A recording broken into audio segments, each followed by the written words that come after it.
Menteri Energi dan Sumber Daya Mineral atau ESDM Bahlil Lahadalia memastikan Pemron akan menerapkan penggunaan biodiesel 50% atau B50 pada 1 Juli 2026, menyusul rampungnya proses uji coba yang sudah diterapkan selama 6 bulan.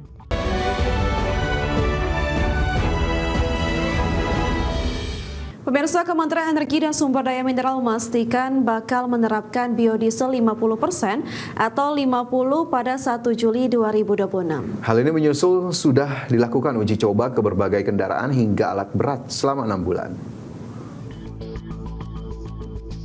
Menteri Energi dan Sumber Daya Mineral atau ESDM Bahlil Lahadalia memastikan Pemron akan menerapkan penggunaan biodiesel 50% atau B50 pada 1 Juli 2026, menyusul rampungnya proses uji coba yang sudah diterapkan selama 6 bulan.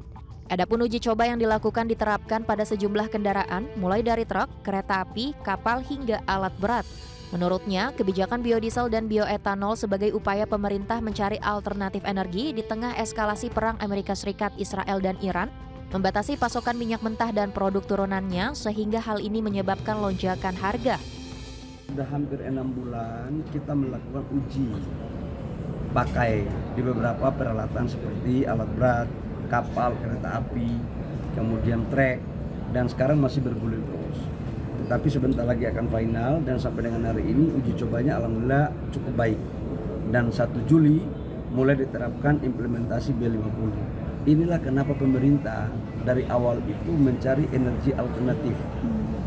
Dulu kan kalian ketawain gue kan ketika saya mau canangkan untuk B50 dan etanol. Bayangkan sekarang kalau tidak ada kita diversifikasi, kita mau berharap kepada siapa? Sebelumnya, Pertamina telah siap melakukan bonding dengan potensi penghematan 4 juta kiloliter. Dan dalam 1 tahun atau 6 bulan, ada penghematan dari fosil dan subsidi biodiesel sebesar 48 triliun. Dari Jakarta, Ade Firmansyah, IDX Channel. Pemirsa, defisit APBN yang melebar menurut ekonom Indef bukan saja disebabkan perang Amerika-Israel terhadap Iran. Pelebaran batas defisit APBN juga terjadi lantaran pengelolaan keuangan dan belanja negara yang dinilai kurang hati-hati. Ekonom dan peneliti Center of Industry, Trade and Investment Indef, Aryo Irhamna menilai beban belanja negara terus meningkat seiring dengan gejolak ekonomi global, terutama di sektor komoditas minyak dunia. Untuk itu pemerintah diminta untuk secepatnya mengatasi masalah fiskal dan juga mempersiapkan diri mengantisipasi dampak ekonomi jika perang Timur Tengah terjadi dalam waktu panjang. Lantaran perang Amerika-Iran akan berpengaruh terhadap harga minyak yang merembet ke nilai tukar rupiah hingga keanggaran subsidi energi yang pada akhirnya membebani APBN.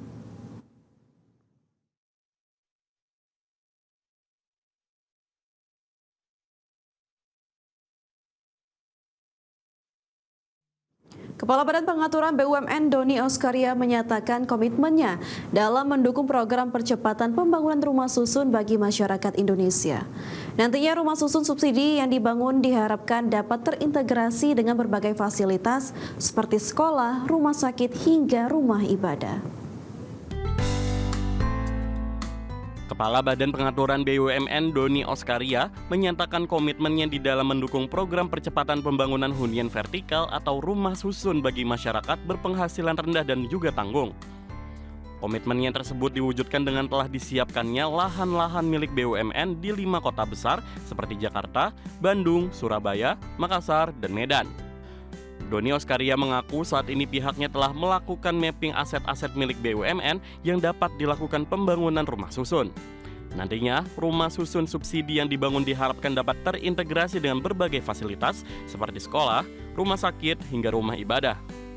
Bangun hunian itu harus terintegrasi sehingga ini memberikan kemudahan kepada saudara-saudara kita. Tadi kita lihat di sini tidak hanya perumahan, tapi ada sekolah, ada rumah sakit, ada rumah ibadah, kemudian juga ada tempat usaha. Sehingga ini dan juga yang paling penting adalah ada fasilitas sosial dan fasilitas umum untuk seluruh warga. Inilah contoh model yang akan kita aplikasikan nantinya ke depan untuk pengembangan dan pembangunan hunian-hunian dalam rangka memenuhi program pemerintah untuk 3 juta rumah bagi masyarakat Indonesia.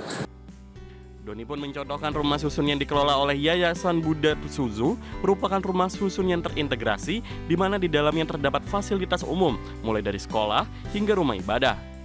sehingga masyarakat penghuni tidak terlalu banyak mengeluarkan biaya selain untuk biaya sewa rumah serta listrik. Jakarta, Ricky Anwardi, IDX Channel.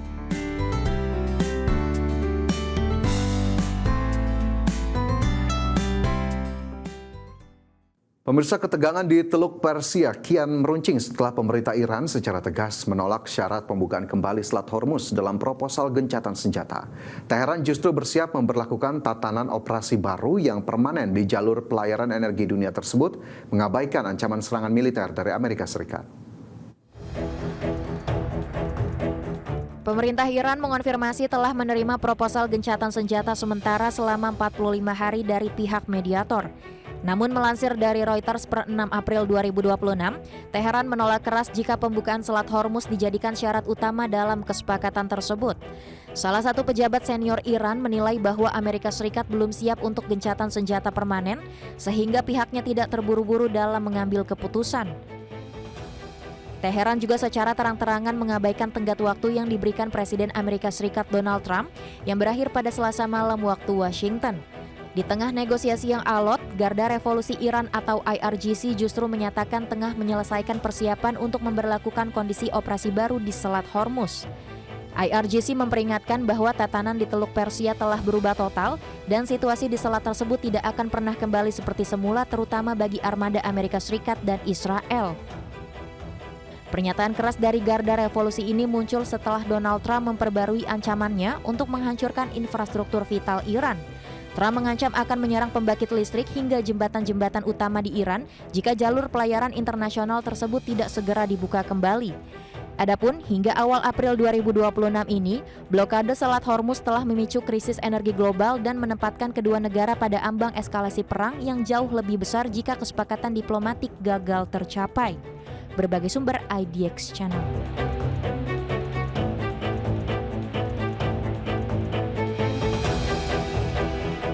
Komisi Uni Eropa tengah mengevaluasi seluruh kemungkinan untuk menghadapi krisis energi, termasuk pembatasan distribusi BBM dan pelepasan tambahan minyak dari cadangan darurat.